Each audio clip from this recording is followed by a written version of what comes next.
What's up, y'all? It's your girl Kyla, and I'm back with another episode of DilemmaTalks, and I have a special guest here with me, comedian Sleepy. What's going on? What's going on? How you doing? Good. How you doing? I can't complain. Blessed, for sure. All right. So I'm about to ask you some questions.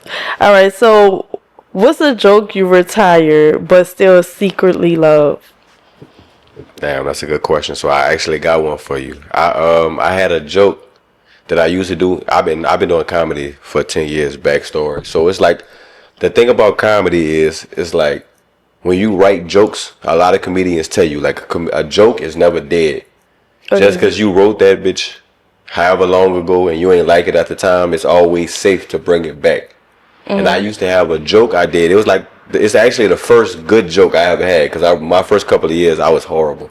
Really? I was bad, but it was like, I had potential. I just kind of had to figure this shit out. So for me, my first joke that got me a real laugh, I had a joke about being in church.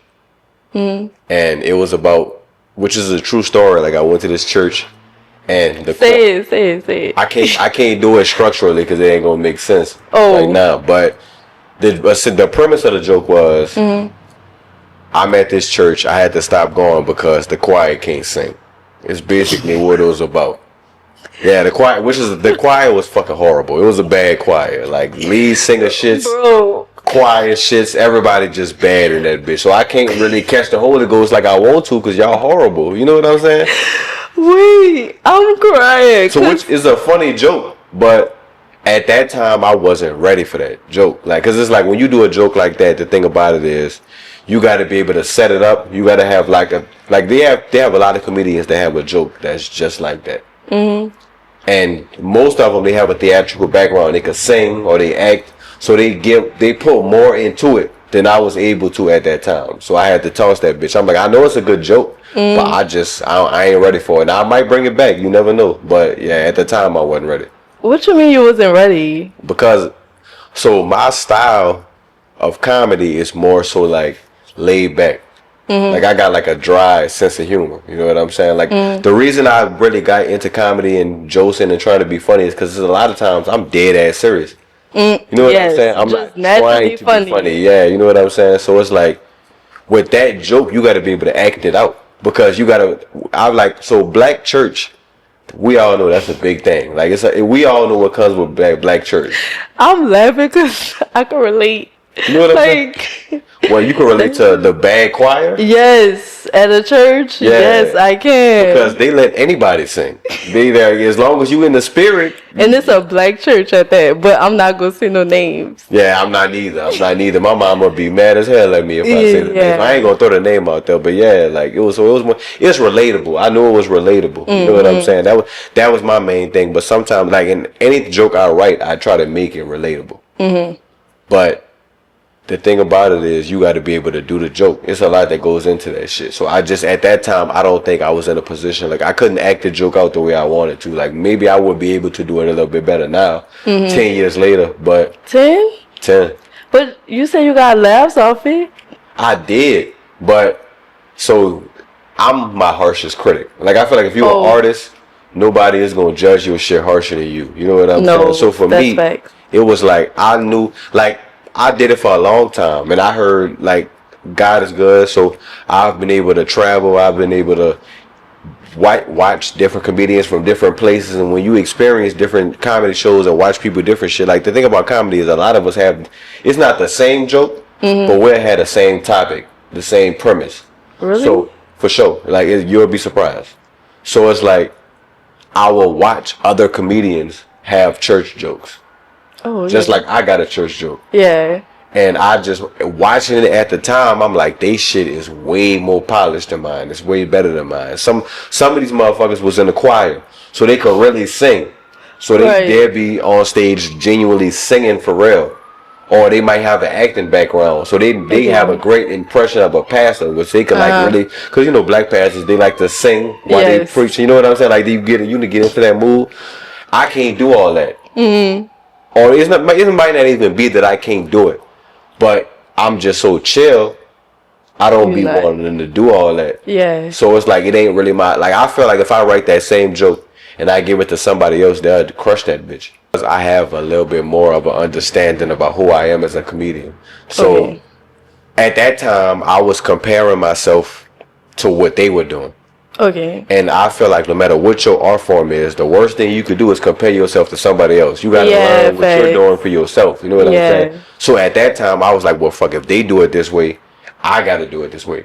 Oh, no. You know what I'm saying? But 10 years in, I feel like I know there's a way that I can do it that fits my style. So I know how to write a joke and make it fit me. Okay. Back then, I was just writing shit that I thought was funny. I don't want to say repeating shit because that implies that I was like copying. But I knew how other comedians did they shit. So I would write a joke and it may not necessarily cater to my personality.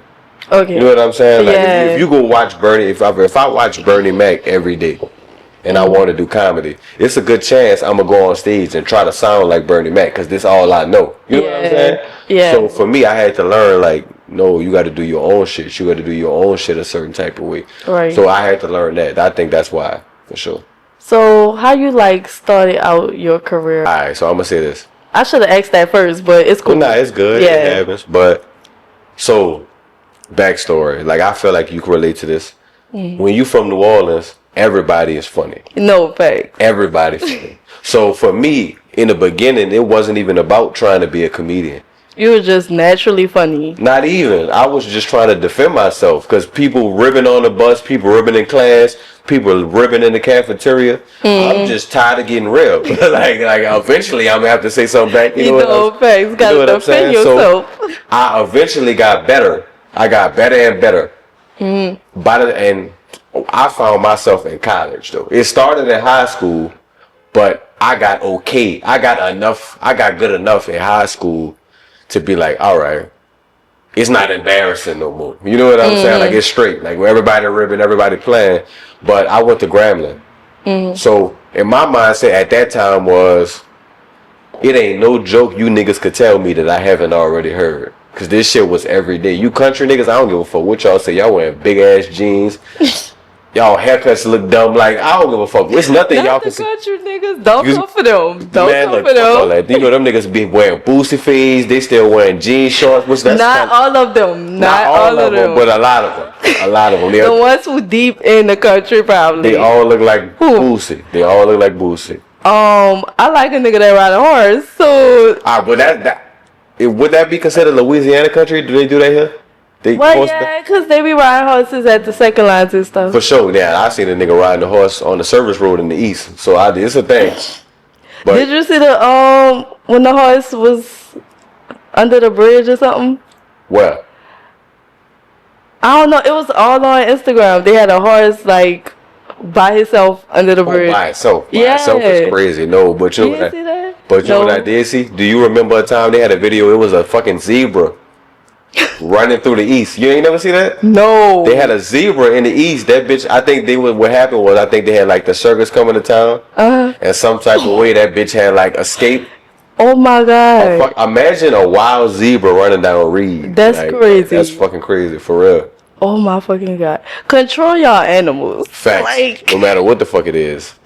But they say I forgot what they said about the horse as to why he escaped. I don't remember, but yeah, it was like all on Instagram. Right. Nah. But the zebra is crazy. Zebra is crazy. I didn't know they had zebras in Louisiana at all. I don't think that's like a native animal for us. No, you know it's not. It's not for sure. Because is it at the zoo?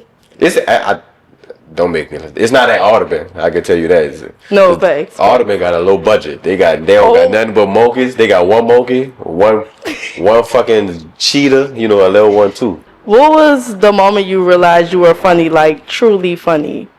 So I think it goes back to when I got to college. Because so at that time, like my thing in high school, it was just like I was a little bit more reserved. Like I'd tell anybody this because like I was funny in high school, but I was like more so like with your friends. Funny. Yeah. Like if you know me, you know I'm funny. Yeah. Type shit. But I was never the class clown in high school. I'd tell anybody that. But when I got to college, I had kind of like got a little bit more comfortable with being around people. You know what I'm saying?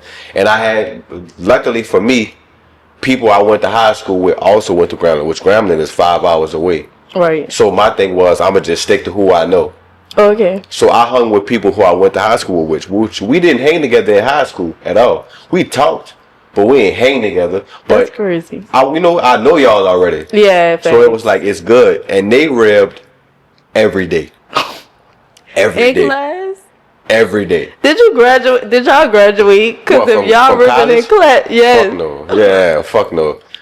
I think I did 4 years, did not graduate. But bro, I did 3, but I was changing my major and shit. So yeah, what's your that's major? another story. It was, at first it was nursing, and then I changed it to, well, I ain't even change it. I took classes for kinesiology, right, and then I was about to change it to criminal justice, but COVID had came, right, and you know, we had got sent home, had to do online classes, yeah, so I just like stopped. Facts. Nah, I get it. I'm surprised you didn't do mass comm. I feel like it fits what you're doing right now as far as this. Yeah. A little. That was my major. That was my major. For real? So I say this, like for me, it was like I always knew. Even when I was shy, I knew I had a personality, but I didn't always know how to harness it. You think you was antisocial? Not even. But it was just like, I could be both an introvert and an extrovert. It just depends on what room you catch me in. I could be the life of the party, and you might not even know I'm there. But in college, I just harnessed it a little bit better. And like I said, my partners was ribbing every day. So we'll be on the courtyard, and it'll be 100 people outside, and they'll start ribbing. So once I say some shit and everybody laughing, I'm like, oh, all right, well, I might be straight at this shit. And then from there, like, my confidence just grew and grew and grew. And I transferred. So I spent a lot of time backstory. I went to Grambling. I went to Delgado. I went to UL. I went to a lot of fucking school. I went to a lot of fucking school. Especially to say I ain't got no fucking degree to show for it. Right, but it seemed like you was networking, to be honest. And that's the thing about it. That's why I don't regret it. And I feel like that's what college really about. Well, part of it. Yes, one of the biggest things. Yeah, no facts. For real. Networking, you knowing people, because it's kind of hard getting a job now. So, like, if you know somebody who in your field already and they up there, like, the sorority people, like, they be connecting. It builds relationships. It builds relationships. So, yeah, that's what I say. That networking helped me develop that confidence to know I could do comedy, for sure. Really? Yeah. So, it was the networking that did it for you? For sure, because I had no choice but to socialize on some shit. Because in college, it's not just about being smart. You got to show up in homerooms. Yeah. You got to be open to meeting new people, and we might be studying in this hall at 7 o'clock. If you won't pass, come meet us. Because for me, like, I was a terrible math student, right? Me too. I hate math. So it was like, if I want to pass a math class in college, I done failed all this shit trying by myself. I might as well talk to people and try to figure this shit out. You know what I'm saying? So I feel like college forces you to get uncomfortable. It forces you to talk. It forces you to network. So once I realized, like, okay, as long as I talk, for the most part, my personality shows, people have a tendency to take a liking to me once they get to know me. What can I do with this? Like, there's got to be something I could do with this. And then it just grew from there. Oh, that's fire. So you getting paid to be you. Exactly. Which is what I always wanted. That was my thing. That's the dream. For sure. That's the dream. Who was your biggest influence growing up, comedian-wise? So, I'm going to say well, the type of person I've always been, and this is not to sound like, oh, I'm arrogant or I think too highly of myself, but I never really idolized anybody. Okay. You know what I'm saying? But my thing was, once I started like really watching comedy, like, because I always enjoy funny shit. I tap into different people, but I always still, at the same time, even though I'm watching it and I like what you're doing, I'm still going to find a way to make it my own. But I spent a lot of time watching Eddie Murphy, Jamie Foxx, Bernie Mac, Richard Pryor, like, you know, people like that. But I think that my biggest influence came when I started doing comedy locally, because I started watching, like, going to comedy shows. Okay. You know what I'm saying? It was a mix, because there was some people I was watching, like, it was like, you are so good, you make me want to do this shit. Shout out Shotty Feel Good. Shout out Mark Caesar. People like that. That's the people that inspire me. Okay. And I watched some comedians. I was like, nigga, if you could do this shit, I know I could do this shit. Like, you so bad type shit. Like, I know I could do that. I ain't gonna throw them names out. But you know, a lot of people had an impact on me feeling like I want to do this shit and I can do this shit. You know what I'm saying? So you don't watch Kevin Hart? I love Kevin Hart. Okay. Pause. Why you name him? Because he wasn't. I watch him. I love his material, but he didn't influence me. It was nothing he did that I felt like I could incorporate this shit into my shit. Like I felt like his style is too different from what I do. Okay. You know what I'm saying? Like, yeah. He's like very. And for the record, I feel like he the Jay-Z of comedy. Jay-Z? I feel like he the Jay-Z of comedy. Like I feel like he Jay-Z, and I think Eddie Murphy is Michael Jordan. Because I feel like for the most of my life, Michael Jordan was always considered the greatest of all time. Mm-hmm. Now, eventually, as time, some people might tell you now it's LeBron. But Jordan is a billionaire off being the greatest player of all time. So he's the fucking epitome of what comedy is. Right. With Jay-Z, and I could be wrong, you could disagree on this, I don't know. Me personally, I ain't grow up on Jay-Z music. Like me neither. So, but everybody feels like, well, I don't say everybody, but a lot of people feels like he's the GOAT type shit. But the one thing you can't debate is the numbers. Jay-Z got 13 #1 albums. If I'm not mistaken, I think 13 or 14. He rich as a motherfucker, so it don't matter how you feel about his actual music. No. You can't deny the bread, you can't deny the numbers, you can't deny the results. That's facts. You know what I'm saying? I think Kevin Hart is funny. But everybody don't think Kevin Hart is funny. But regardless of if you think he's funny or if you think he's not funny, you can't argue the fact that financially, the numbers, he can't be fucked with. Right. Period. You know what I'm saying? And that's all that matters. That's all that matters at the end of the day. Yeah, thanks. Okay, I remember my question. You took public speaking? Yes. Yes. And did you go through the class and everything? Oh yeah, that I specialize in that shit. Like that type of shit. So, funny story, when I was going to Delgado, and I feel like, well, if you didn't transfer, I guess you don't know. But for me, I had a public speaking paper. And I would spend a lot of time, like, by me going to so many schools, it's no paper that you're going to assign me that I haven't already wrote. Because I done been to a million schools. I done heard all this shit before. You know what I'm saying? So my thing was, I'm going to write this paper. And it's gonna be the same paper that I wrote at this last school. Y'all ain't heard this shit. And they gonna take it, right? Yeah, because they don't know. As long it's as not plagiarism. That's your shit. That's the thing. As long as your shit doesn't show up as plagiarism, you good. So it was like I had a paper. It started out as a paper that I just copied and pasted.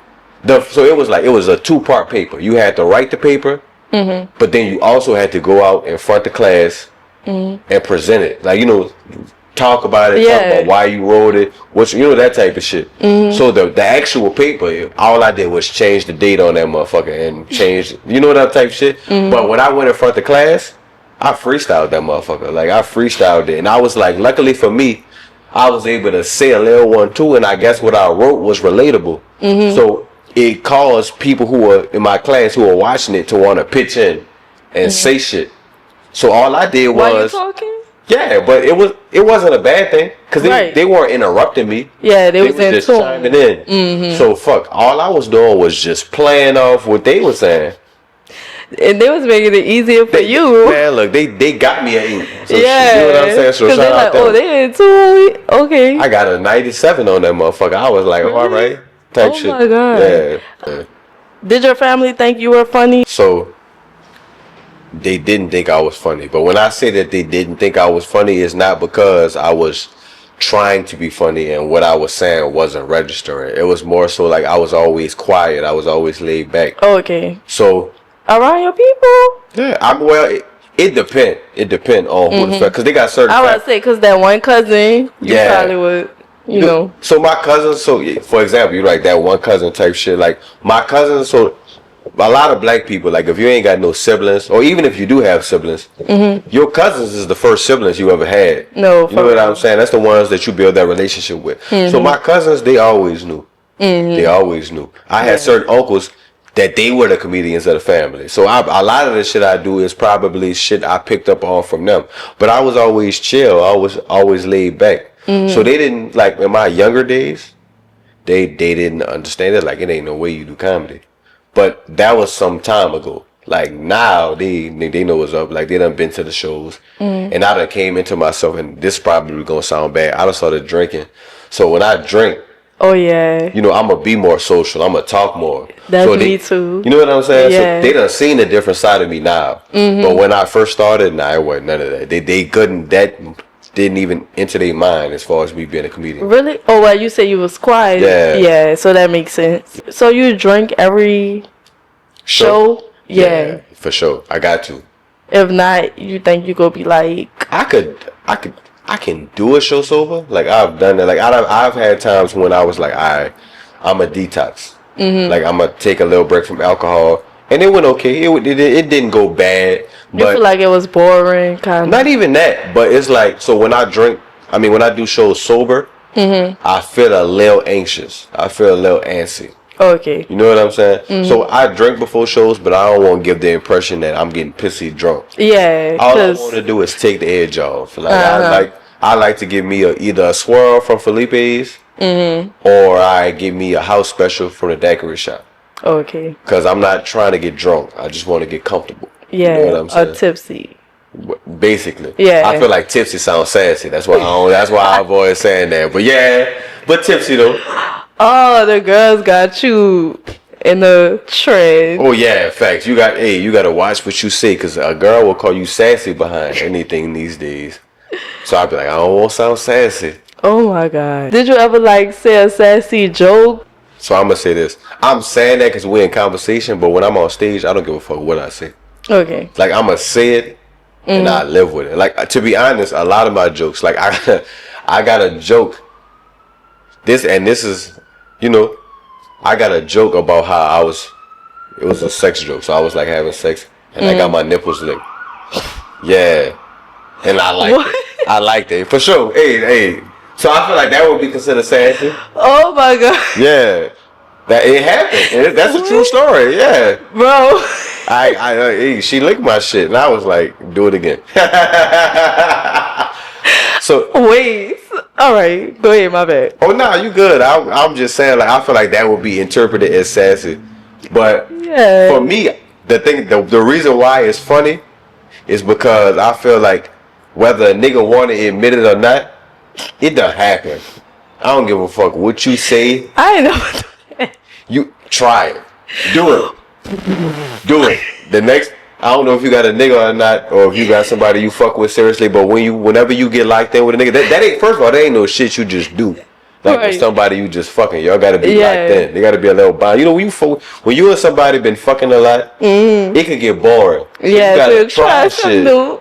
So that's what she went with, and I was like, Oh my God. hey, that shit felt good. I don't give a fuck what no nigga say.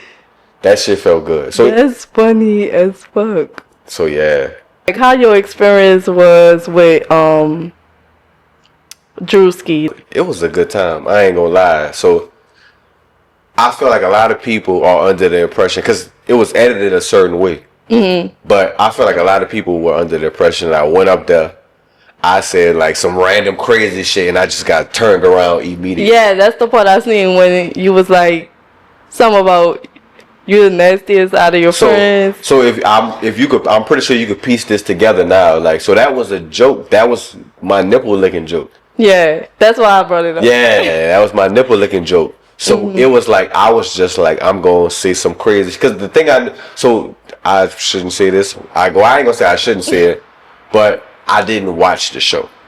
Oh, okay. I watch it now that I've been on it. It caused me to tap in, and I'm like, this shit hilarious. Which is funny, because if I would have watched it before I went on, it was so much more shit I would have did. For real? But I always knew it was a joke. Yeah. I knew it was a joke. So I knew I had to go up there and say some crazy shit. And I work at the post office for real. So I had a lot of people that was like, why the fuck you went in there? You in uniform? You just got off? Like, I was literally off. I called off to do that shit.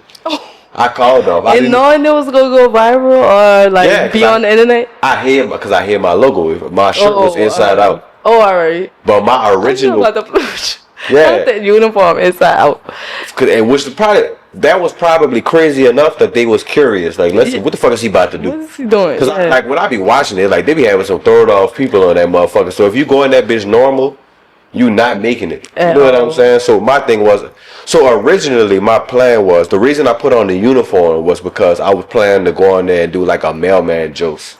Okay. Like I was gonna go on stage like, let's hurry this shit up. I left the mail truck outside. Like just some dumb shit. Like, you know, just some stupid, because I know it's stupid. But I also, when I was there, I got self-conscious because I was like, if I go up here with this uniform on and my logo is showing, it's a good chance I'm gonna get fired. Because me and shout out Corey with the K, me and him did a skit and I did it in full uniform. My logo was showing. I got in trouble for that shit. Yeah. But my boss went to bat for me, so I was able to get another chance. But he told me, you got the logo showing, you saying the post office name. So I realized early on it was a certain way to go about it. So I knew if I hid the logo type shit, I was good. Yeah. So what I did was actually a backup plan.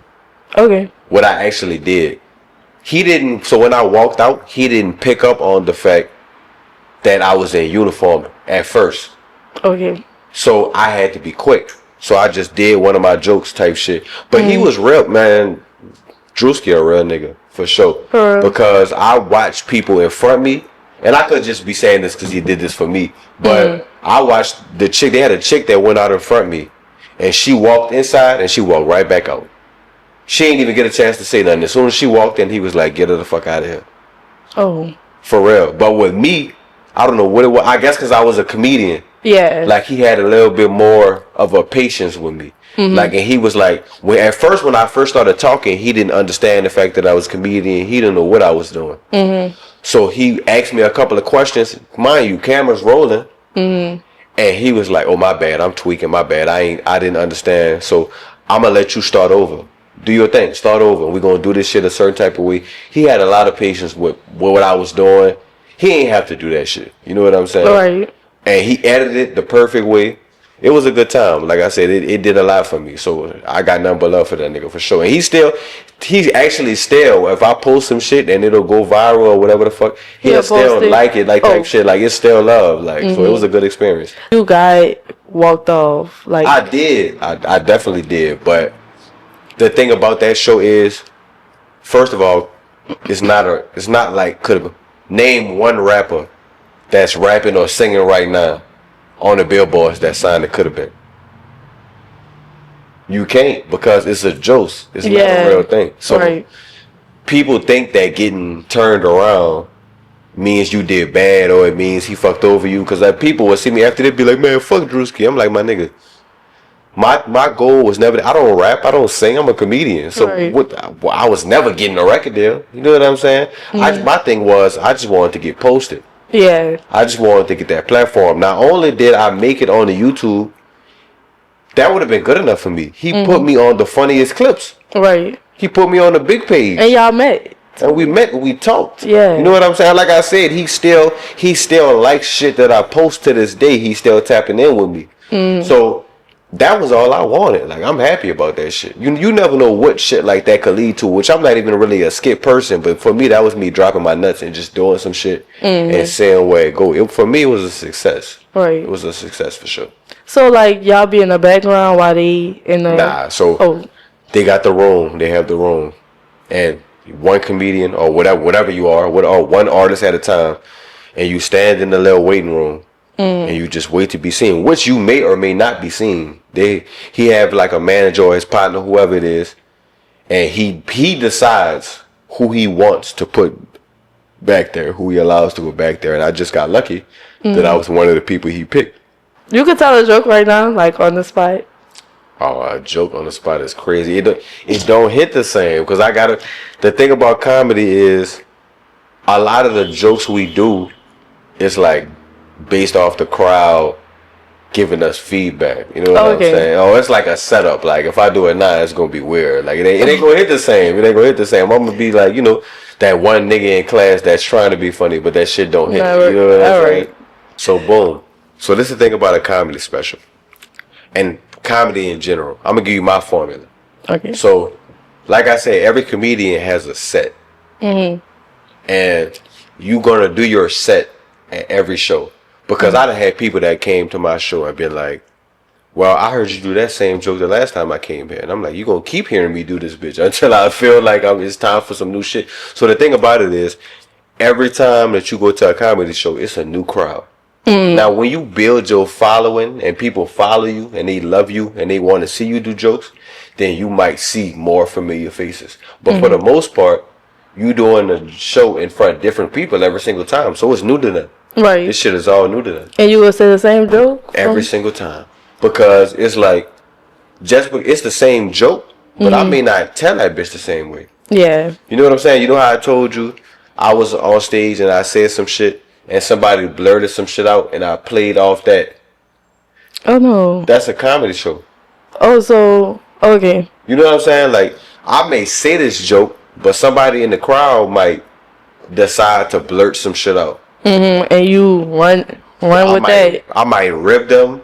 They might see some shit that I think is funny, and I can piggyback off what they said. So even though technically I'm doing the same joke, I'm never gonna tell the joke the exact same way. So it's a million things I could do with that joke. Okay. Before a joke is never done, a joke is never retired for real.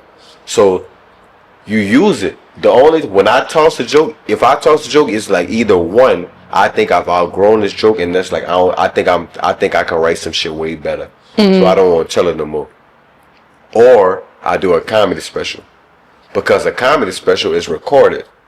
Okay. It's documented. So, excuse me. Like Tiffany had this comedy special. That bitch was like 40 minutes. You done got this bitch professionally recorded. You done dropped it on a platform. I think her shit was on Showtime. But Kevin Hart's shit, he got shit on Netflix. He got shit on different. You get people to pick up and people buy it, and then they watch it. So at that point, I can't use it no more because people have spent their money and watched this shit, and it's recorded and it's documented. So now it's time for me to write some new shit. Because so it's I ain't gonna say it's basically like a movie, but it kinda is. Okay. On some shit. On some shit. You could I ain't know that. I ain't know. Yeah. I ain't know about that. It's basically a movie. So imagine Tyler Perry write Why Did I Get Married? Right. And you go watch Why Did I Get Married? And then you go watch Full Color Girls, and it's the same fucking movie. Yeah, you can't run that back. You can't get away with that. You'd be like, what the fuck are you doing? Yeah. But if I'm Tyler Perry and I write Why Did I Get Married and I do the play and I perform it in different cities, it's new to everybody. Oh, all right. You know what I'm saying? Yeah, I feel what you're saying now. Once it's in theaters, the whole world can see it now. We all done seen this shit before. Right. So with comedy, it's the same thing. Okay. Shit. All right. That's fire. For sure. I didn't know it was like that in depth. Like, it's a real science to it. I feel like a lot of people think we just go up there and jokes. Yeah, that's what I thought. Like, I feel like y'all roll stuff down and stuff, but Yeah, but you pretty much wing it from that type shit. Yeah. Nah, it's a science. You gotta really be prepared. How you feel when a whole crowd looking at you quiet, waiting on you to like say something? So when I first got started, I was very self-conscious about it. Like I was like, I hope this shit funny. I hope they laugh. If they don't laugh, I'm letting it throw me off. I'm on some shit now. Like I know this shit funny. So even if y'all don't laugh, I ain't gonna say that's on y'all because that sound arrogant. But I normally know why they not laughing. Because I don't give a fuck what any comedian say. We done all did a show and bombed. We done all been on stage and ain't nobody laugh. Type shit. So sometimes it's like, okay, you in a crowd, you in a bar. Because when you a comedian, you fuck around, you perform at a strip club. I done performed at strip clubs. I done performed at weddings. I done performed at comedy shows. I done performed at concerts. I performed in Spades. I did a show at Spades. Like how? They dancing around you? They wasn't. So they had a Christmas party. They had a Spades Christmas party. Okay. So it was like, technically it wasn't like the same Spades, but it was like they wasn't there for a comedy show. They didn't give a fuck what I was talking about. So I'm so confused. So you got booked for it. Yeah, I got booked for it. I know I ain't just walk on stage while the hoes was dancing and grab the mic. That was paid. I was compensated, so but it was weird. An event? They had a Christmas party. Okay, and it was me and Rob Kazi. Shout out Rob Kazi. Okay. You hear me? Like, yeah. But you could do different types of shit. So it's like you just gotta stay prepared. Mm-hmm. So the thing about, like I said, you're gonna, if you're a comedian, you are gonna bomb. But I'm at a point in time where it's like I normally know why. Like either it's because I'm doing a show in the hood and they don't really want to hear comedy for real. They want to hear you jokes. Or I might be at a white show and the shit I'm saying might be too urban for them.